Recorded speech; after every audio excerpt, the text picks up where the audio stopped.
দেখছেন news vanguard, আর আমরা চোখ রেখেছি আজ পশ্চিমবঙ্গের মহারণে। ভোট দিতে গিয়ে উত্তেজনা, পরিস্থিতি নিয়ন্ত্রণে আনার চেষ্টা প্রশাসনের। ভোটের দিনে অশান্তির ছায়া, সংঘর্ষের জেরে সাময়িকভাবে থমকে ভোট প্রক্রিয়া। ঘটনা বালি বিধানসভার ডন বস্কো লিলুয়া সোহনলাল বিদ্যালয়ের অন্তর্গত 152, 53 এবং 154 নম্বর বুথে আজ সকালে ভোট গ্রহণ শুরু হওয়ার কিছুক্ষণ পরেই বিপত্তি ঘটে।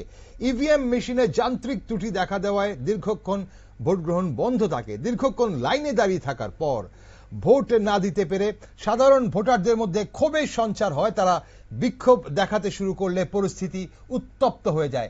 এক্সক্লুসিভ ছবি আপনারা এই মুহূর্তে দেখছেন নিউজ ভ্যানগার্ডের পর্দায়। ভোটারদের বিক্ষোভ সামাল দিতে এবং জমায়েত হটাতে সক্রিয় হয় বুথে মোতায়েন থাকা কেন্দ্রীয় বাহিনী।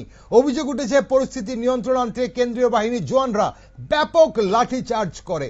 আপনাদের জানি রাখি, সেই এক্সক্লুসিভ চিত্র আপনারা এই মুহূর্তে দেখছেন নিউজ ভ্যানগার্ডের পর্দায়।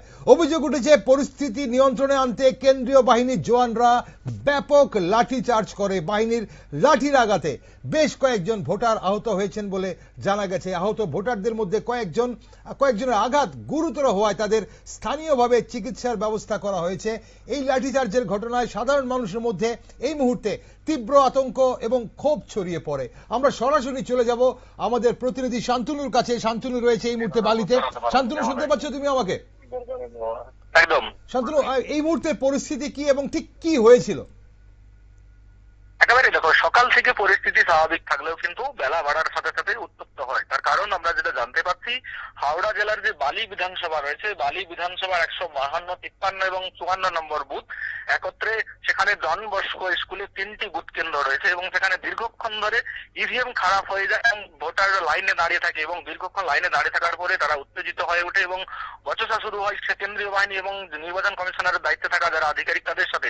বচসা শুরু হতে হতে কিন্তু বচসা বড় আকার ধারণ করে এবং সেখানে কেন্দ্রীয় বাহিনীর যারা জওয়ান ছিলেন তাদের সাথে দীর্ঘক্ষণ ধরে মুখোমুখি চলে এবং সেখানে বেশ কয়েকজন উত্তেজিত হয়ে পড়ে এবং কেন্দ্রীয় বাহিনীর যারা আধিকারিক ছিলেন তাদেরকে কিন্তু লাঠি চালাতে হয়। এবং সাধারণ ভোটার তারা যেটি জানাচ্ছে যে যাদেরকে সাধারণ মানুষকে ভয়মুক্ত পরিবেশে ভোট দেওয়ার জন্য আনা হয়েছে কেন্দ্রীয় বাহিনী, তারা যদি সাধারণ ভোটারদের উপর লাইনে দাঁড়িয়ে থাকার সময় লাঠি চালায় তাহলে কি জন্য তাদেরকে আনা হয়েছে? কারণ তারা তো বারবার বোঝাতে পারতো, বলতে পারতো এবং যেখানে 2 ঘন্টার উপর ধরে ভোট প্রক্রিয়া বন্ধ রয়েছে সেখানে ইভিএম এর যে নতুন ইভিএম আনার ব্যবস্থা, সেই ব্যবস্থা করতে পারতো। সেই না করে তারা কিন্তু সেখানে সাধারণ যে ভোটার তাদের উপর লাঠি চালিয়েছে এবং তারা কিন্তু ক্ষিপ্ত হয়ে উঠেন এবং সেখানে বেশ কিছু মহিলা ভোটারও ছিলেন। তারা যদি জানিয়েছেন যে এই ধরনের কেন্দ্রীয় বাহিনীর আচরণ একেবারে মেনে নেওয়া যায় না এবং অল্প বিস্তর আহত হয়েছেন, তাদেরকে সাময়িকভাবে প্রাথমিক চিকিৎসা দেওয়া হয় এবং চিকিৎসা দেওয়ার পরে ছেড়ে দেওয়া হয়েছে।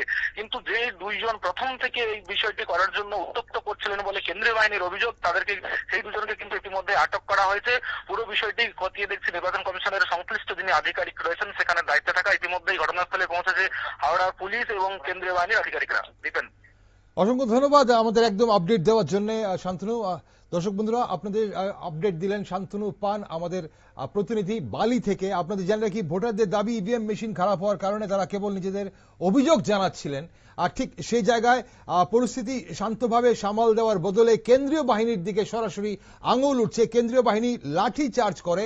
সাধারণ মানুষের মতে অপরাধী দমনের মতো আচরণ সাধারণ ভোটারদের সাথে, যেখানে বলা হয় গণতন্ত্রের সবচেয়ে বৃহৎ এবং সবচেয়ে সুন্দর উৎসব গণতান্ত্রিক উৎসব, সেখানে অবশ্যই এই মুহূর্তে যে চিত্র আপনারা দেখছেন সেটা এক্সক্লুসিভ নিউজ ভ্যানগার্ডের। চলুন আপনাদের একবার দেখিয়ে দিই সেই চিত্র। আপনাদের একদম নিউজ ভ্যানগার্ডের এক্সক্লুসিভ চিত্র আপনাদের দেখিয়ে দিই। ভোট দিতে এসে ভোটারদের কি দুর্দশা নির্বাচন কেন্দ্রে এসে, চলুন দেখুন।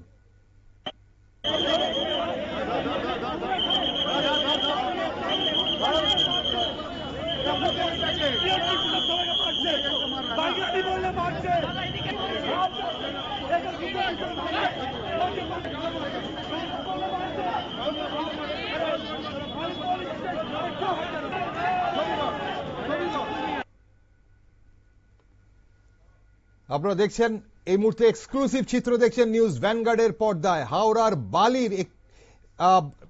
এখানে হাওড়ার বালির ঘটনা আপনারা দেখছেন। সেখানে 152, 153 এবং 154 নম্বর বুথে এই যে লাঠিচার্জের ঘটনা হয়েছে। সেখানে কেন্দ্রীয় বাহিনী কিন্তু সাধারণ ভোটারদের সঙ্গে প্রথমে বচসায় জড়িয়ে পড়ে এবং তারপর লাঠিচার্জ করা হয়, এবং যেখানে বলা হচ্ছে যে কেন্দ্রীয় বাহিনী আনা হয়েছে মানুষকে যেন নির্বিঘ্নে মানুষ যেন ভোট দান করতে পারে, সেই দিকে ইভিএম মেশিন বিকল হয়ে যাওয়ায় ইভিএম মেশিন আবার দ্রুত ইভিএম মেশিন পাল্টানোর পরিবর্তে সেখানে বলা হচ্ছে কেন্দ্রীয় বাহিনীর দিকে আঙ্গুল তুলছে মানুষ, কেন্দ্রীয় বাহিনীর দিকে আঙ্গুল তুলছে গণদেবতা।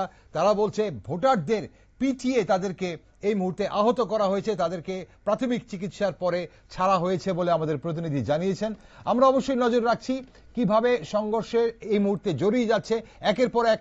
শুরুতে যেমনটা আমাদের বার্তা সম্পাদক দেবব্রত চক্রবর্তী বলছিলেন যে শুরুটা ভালো হলেও যত দিন গড়াবে তত কিন্তু উত্তেজনা ছড়ানোর সম্ভাবনা রয়েছে, কারণ পশ্চিমবঙ্গের ভোট মানেই কিন্তু আমরা জানি পশ্চিমবঙ্গের ভোট মানে কিন্তু বিক্ষিপ্ত সন্ত্রাস নয়, প্রায় প্রতিটি কেন্দ্রে কোনো না কোনো বুথে কোনো না কোনো ভাবে কিন্তু সন্ত্রাস ছড়িয়ে পড়ে। আমরা নজর রাখছি সেদিকে, আপনারা নজর রাখুন শুধুমাত্র নিউজ ভ্যানগার্ডে। এই মুহূর্তে ছোট্ট একটা বিরতি নিচ্ছি, বিরতির পর ফিরে আসছি।